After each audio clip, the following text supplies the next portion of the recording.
കോഴിക്കോട് കോടഞ്ചേരിയിലെ നിതിൻ തങ്കച്ചന്റെ കൊലപാതകത്തിൽ പ്രധാന തെളിവുകൾ കണ്ടെത്തി. കൊലപാതകം നടത്താൻ ഉപയോഗിച്ച ബെൽറ്റ്, നിതിന്റെ മൊബൈൽ ഫോൺ എന്നിവയാണ് ഇരുവഴിഞ്ഞിപ്പുഴയിൽ നിന്ന് കണ്ടെടുത്തത്.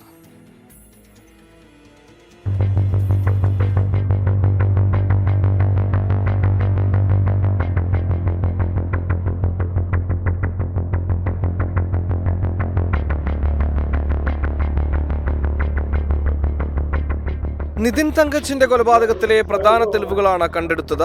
ഇരുവഴിഞ്ഞിപ്പുഴയിൽ രണ്ടിടങ്ങളിൽ നിന്ന് അഗ്നിരക്ഷാസേനയുടെ സ്കൂബ ടീം തെളിവുകൾ മുങ്ങിയെടുക്കുകയായിരുന്നു. കൊലയ്ക്ക് ഉപയോഗിച്ച നിതിൻ തങ്കച്ചിന്റെ ബെൽറ്റ് തമ്പലമണ്ണ പാലത്തിന് സമീപത്തു നിന്നും മൊബൈൽ ഫോൺ അഗസ്ത്യമൊഴി പാലത്തിന് സമീപത്തു നിന്നുമാണ് ലഭിച്ചത്.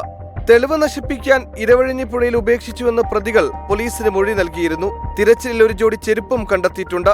കേസ് അന്വേഷിക്കുന്ന കോടഞ്ചേരി പോലീസ് ഇൻസ്പെക്ടർ കെ പ്രവീൺകുമാറിന്റെ അഭ്യർത്ഥന പ്രകാരം മുക്കം അഗ്നിരക്ഷാസേനയിലെ grade assistant fire officer Abdul ഷുക്കൂറിന്റെ നേതൃത്വത്തിലുള്ള സംഘമാണ് തെരച്ചിൽ നടത്തിയത്. കസ്റ്റഡിയിൽ വാങ്ങിയ 3 പ്രതികളുമായി പോലീസ് തെളിവെടുപ്പ് തുടരുകയാണ്.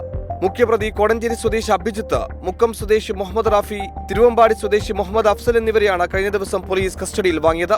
ഈ മാസം 6-നായിരുന്നു നിതിനെ പള്ളിപ്പെരുന്നാളിന് വിളിച്ചുവരുത്തി ആഴൊഴിഞ്ഞ സ്ഥലത്ത് കൊണ്ടുപോയി ക്രൂരമായി കൊലപ്പെടുത്തിയത്.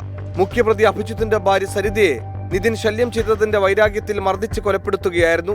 അഭിജിത്തിന്റെ ഭാര്യ സരിതയും തിരുവമ്പാടി സ്വദേശിയായ 17-കാരനും ഉൾപ്പെടെ കേസിൽ 5 പ്രതികളാണ് അറസ്റ്റിലായിട്ടുള്ളത്. 24 കോഴിക്കോട്.